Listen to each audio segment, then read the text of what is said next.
Hello everyone, welcome back to learning German Adda. आज की class में हम लोग स्टार्ट करने वाले हैं आपके A1 लेवल को बिल्कुल बेसिक से। अगर आप जर्मन लैंग्वेज के अंदर बिगनर हो या आप आपका प्लान कर रहे हो जर्मनी जाने का या आप एक जर्मन लैंग्वेज को लर्न कर रहे हो तो ये सीरीज़ आप लोगों के लिए बहुत परफेक्ट होने वाली है। तो आज की क्लास में हम लोग सीखेंगे एवरीवन जर्मन में या और नाइन फ्रागन क्या होते हैं। जर्मन के अंदर जब भी आप एक या और नाइन क्वेश्चन को बनाते हो तो उसके अंदर आपको उसका सेंटेंस और क्वेश्चन मेकिंग कैसे करना है और आंसर मेकिंग कैसे करना है आज की इस वीडियो में हम लोग जानेंगे। तो जर्मन के अंदर या और नाइन फ्रागन क्या होते हैं, जो आप इंग्लिश में यस एंड नो क्वेश्चंस बोलते हो ना, वही क्या होते हैं हमारे जर्मन के या और नाइन। यस का मतलब होता है हाँ और नो का मतलब क्या होता है एवरीवन, ना। तो आप लोगों को ऐसे क्वेश्चन करने हैं जिसमें आप सामने वाले को जो आंसर दोगे या सामने वाला आपको जो आंसर देगा वो या तो हाँ में होगा या तो ना में होगा, या तो हाँ में होगा या तो ना में होगा। तो इसी को जर्मन में क्या बोलेंगे एवरीवन, या और नाइन फ्रागन बोलेंगे। इसकी जो प्रॉपर डेफिनेशन है उसके थ्रू आप लोग समझो। Yes and no is a form of a question making in which you will give your answer in a yes way और अ नो वे। मतलब आप आपके क्वेश्चन का जो आंसर देते हो वो या तो हाँ में दोगे या तो ना में दोगे, या तो यस में दोगे या तो नो में दोगे। देखो, आप लोगों को अगर कोई सी भी लैंग्वेज को सीखना है तो उसके अंदर क्या होता है, क्वेश्चन मेकिंग के जो स्ट्रक्चर्स होते हैं वो बहुत इंपॉर्टेंट होते हैं। तो इसी वजह से आपको जो लैंग्वेज यहाँ पे सिखाई जा रही है जर्मन लैंग्वेज, उसके अंदर भी एक क्वेश्चन को और आंसर को मेकिंग करने का स्ट्रक्चर बहुत इंपॉर्टेंट माना जाता है। दैट्स वाई आप लोगों को क्वेश्चन मेकिंग का स्ट्रक्चर यहाँ पे क्या करना पड़ेगा, लर्न करना पड़ेगा।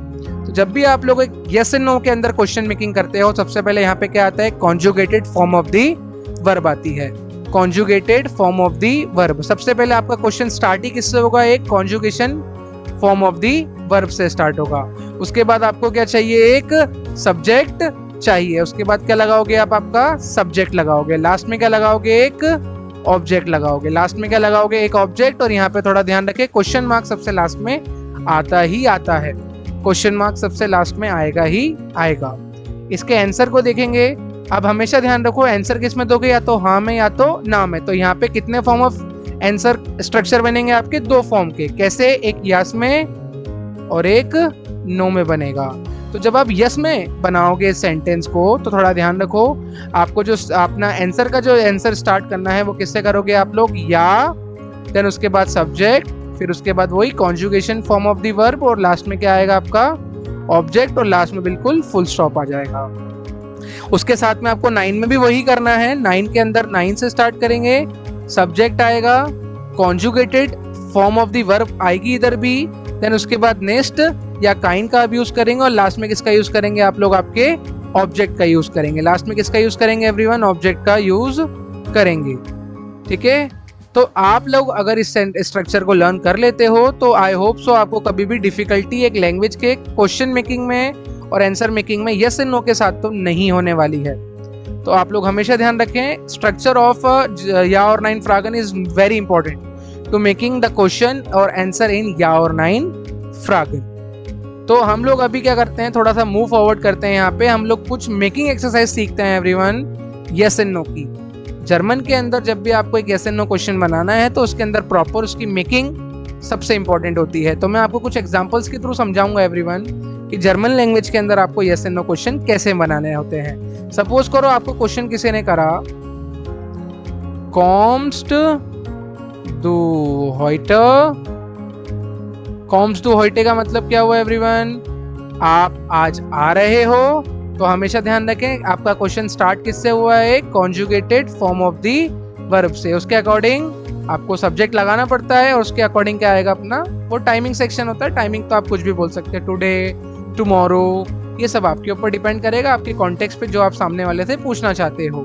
अब इसका आंसर आपको बताया जैसे कि किससे स्टार्ट होगा, अगर यस में बनाओगे तो या से, या, इश, कॉमा, हॉइटे, या इश कॉमा हॉइटे। इसको डिनाई करो तो किससे करोगे एवरीवन, नाइन, इश कॉमा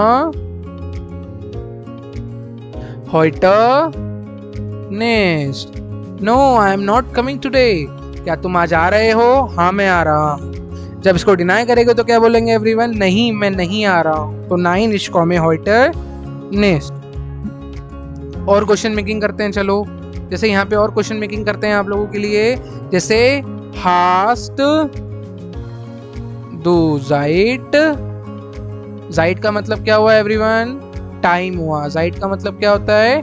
टाइम होता है। तो आपके पास आज का समय है, इसको जब हाँ पे जवाब दोगे तो क्या बोलोगे एवरीवन? हमेशा या ich habe Zeit, या ich habe Zeit, कि आज मेरे पास बिल्कुल टाइम है, कि आज मेरे पास बिल्कुल टाइम है। हाँ, आज मेरे पास टाइम है। ठीक है, इसको जब डिनाई करोगे तो क्या बोलोगे एवरीवन? डिनाई करने में सबसे पहले आपका आंसर का स्ट्रक्चर किससे स्टार्ट होगा? नाइन से। Nine ich habe okay keine Zeit, ich habe keine Zeit। हमेशा ध्यान रखो एवरीवन, जर्मन के अंदर निस्ट का यूज और काइन का यूज बहुत इंपॉर्टेंट होता है। निस्ट का यूज और काइन का यूज आप लोगों को थोड़ा सोच समझ के करना पड़ता है, हमेशा ध्यान रखेंगे एवरीवन। मैं आपको एक की पॉइंट बता रहा हूँ यहाँ पे कि जर्मन लैंग्वेज के अंदर जब भी आपको काइन का यूज करना पड़ता है तो काइन को जस्ट हम किसके पहले यूज करेंगे? हमारे नाउन के पहले। इससे आप लोग ये समझो एवरीवन, जब भी हमें नाउन को डिनाई करना होता है तो हमें काइन का यूज करना पड़ता है। जाइट एक नाउन है, इसका आर्टिकल होता है फेमिनाइन। ठीक है, तो दी जाइट होता है, तो मतलब क्या समझे आप लोग? जाइट का एक नाउन है, नाउन को डिनाई करने के लिए हम लोग काइन का यूज करेंगे, बाकी सबके साथ में फिर उसके अलावा हम निस्ट का यूज करेंगे। ठीक है, तो हमेशा ध्यान रखें आप लोग। और भी हम लोग अभी समझते हैं, कुछ क्वेश्चंस मेकिंग और करते हैं यहाँ पे, मेकिंग सम मोर क्वेश्चंस। ठीक है, in yes and no formations. ठीक है, अब इसके अलावा भी हम लोग थोड़े और क्वेश्चन मेकिंग करने की ट्राई करते हैं। जैसे यहाँ पे क्वेश्चन अगर आपसे कोई करे एवरीवन जर्मन में कि गेस्ट दू सुर शूले, गेस्ट दू सुर शूले का मतलब क्या हुआ एवरीवन? कि आप आज स्कूल जा रहे हो। इसका यस में जवाब दोगे तो क्या बोलोगे एवरीवन?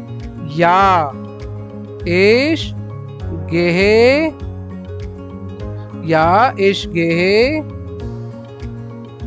जुर शूले।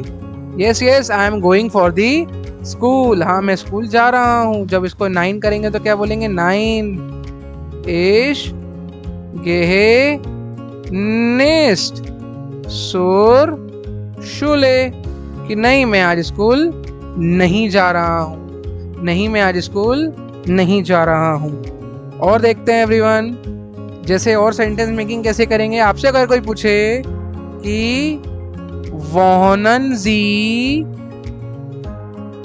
in इंडियन, इंडियन का मतलब क्या हुआ एवरीवन? इंडिया। तो wohnen Sie in इंडियन, क्या आप इंडिया में रहते हो?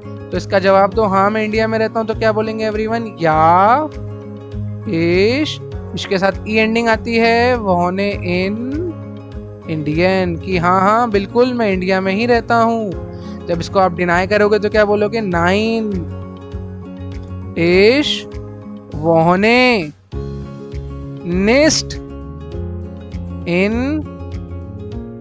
इंडियन, नहीं नहीं मैं इंडिया में नहीं रहता हूँ, नहीं नहीं मैं इंडिया में नहीं रहता हूँ। और सेंटेंस मेकिंग का ट्राई करते हैं। ठीक है, तो आपको क्या फॉलो करना है एवरीवन कि हमेशा आपका क्वेश्चन का स्टार्टिंग किससे करेंगे? आप एक conjugation form of the verb से स्टार्ट करेंगे, और आंसर का स्ट्रक्चर हमेशा कैसे स्टार्ट करना है आपको? या से और नाइन से, या से और नाइन से आप लोग स्टार्ट करेंगे। और क्वेश्चन मेकिंग समझते हैं अभी यहाँ पे। हमेशा ध्यान रखें, स्ट्रक्चर इज इंपॉर्टेंट। स्ट्रक्चर आता है तो डेफिनेटली आप उसको बना सकते हो। जैसे अगर आपसे कोई पूछे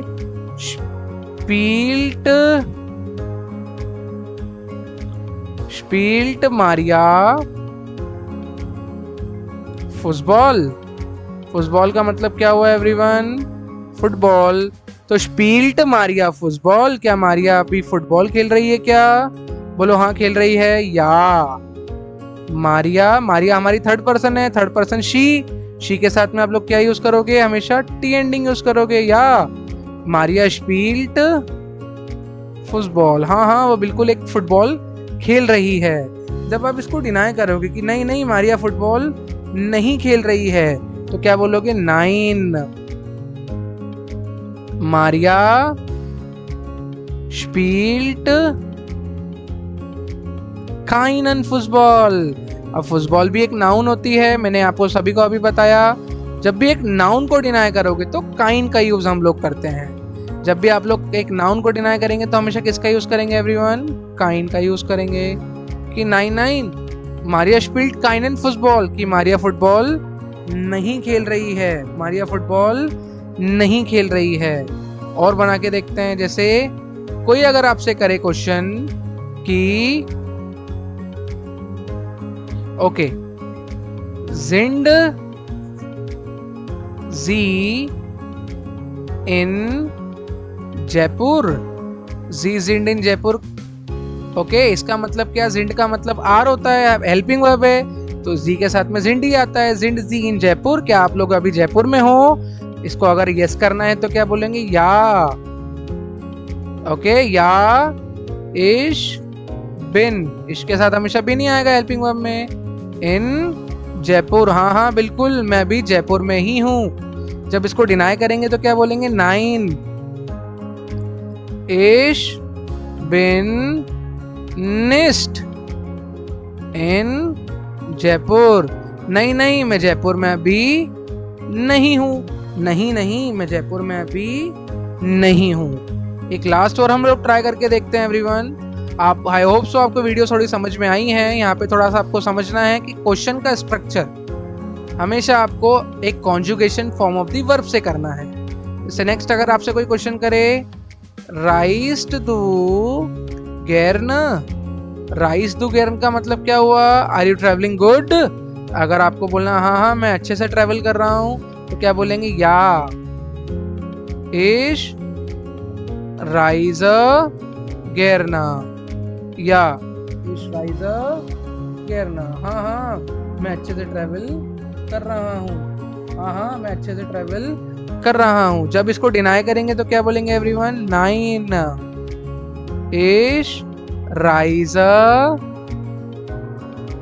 निस्ट गेरना। नहीं नहीं मुझे ट्रेवल करना पसंद नहीं है, हम ट्रेवल अच्छे से नहीं कर रहे हैं, ऐसा करें। तो आप लोगों को हमेशा समझना है everyone, question making of yes and no and answer making of yes and no आपको थोड़ा सा स्ट्रक्चर के थ्रू लर्न करना है। मैं आपको एक बार और बता देता हूँ, जर्मन में structure of yes and no से हमेशा क्वेश्चन का स्टार्टिंग कैसे होगा? एक conjugation form of the verb. और यस एंड नो का किससे करोगे आप लोग? या तो या से या तो 9 से। तो आई होप सो आपको वीडियो समझ में आई होगी एवरीवन। ठीक है, हमारी लैंग्वेज हमारे लिए बहुत इंपॉर्टेंट है एवरीवन।